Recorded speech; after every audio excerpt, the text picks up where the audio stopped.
நான் எந்த குற்றச்சாட்டும் வைக்கல.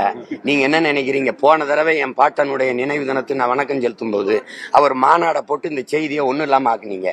இன்னைக்கு நீங்க ஏன் நேற்று சந்திச்சிருக்கோம், முந்தா நாளைக்கு சந்திக்க வேண்டியதானே? இன்னைக்கு சந்திச்சு இந்த செய்தி நாங்க இவ்வளவு பெரிய வீர வரலாறு ஒரு துளியும் நீங்க பேச மாட்டீங்க.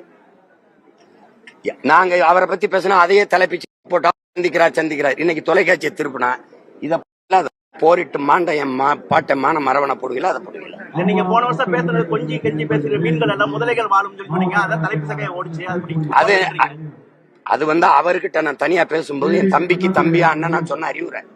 இது கொஞ்சி கடிக்கிற மீன்கள் நிறைந்த குளம் அல்ல, கொடிய முதலைகள் நிறைந்த குளம் அண்ணன் சொன்னது. அவர் அதே மேடையில என்னை கேள்வி பண்ணி சிரிக்கிறாப்ல. சிலர் சொல்கிறார்கள் முதலைகள் நிறைந்த இது அப்படி இப்படின்னு பேசிட்டாப்ல.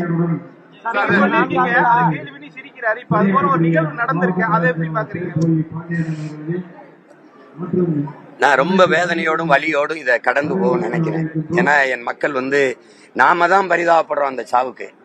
அவங்க போகட்டுமியா, என் பையன் அவருக்கு அதனே செத்தியான் போகட்டுமியாங்கிறாங்க. அப்ப என்ன செய்யறது? நான் சொல்லுங்க, நாட்டை பாதுகாக்க எல்லையில போரிட்டு மாண்டு மகன் வந்த மாதிரி ஒரு தாய் ஒரு தாய், இளம் வயது தாய் சொல்றான். அருகில் இந்த பக்கத்துல இருந்து பாக்குற வாய்ப்பை எங்களுக்கு பெற்றுக் கொடுத்துட்டான். யாருக்கும் கிடைக்காது. அதுக்காக என் மகன் உயிரை விலையா கொடுத்தோம்னு பேசுற தாயே, இந்த தாய்மையின் மேலிருந்த பச்சை இருக்கிற புனிதம் இருக்குல்ல, அதுவே செத்து போச்சுன்னு நினைக்கிறேன் நான்.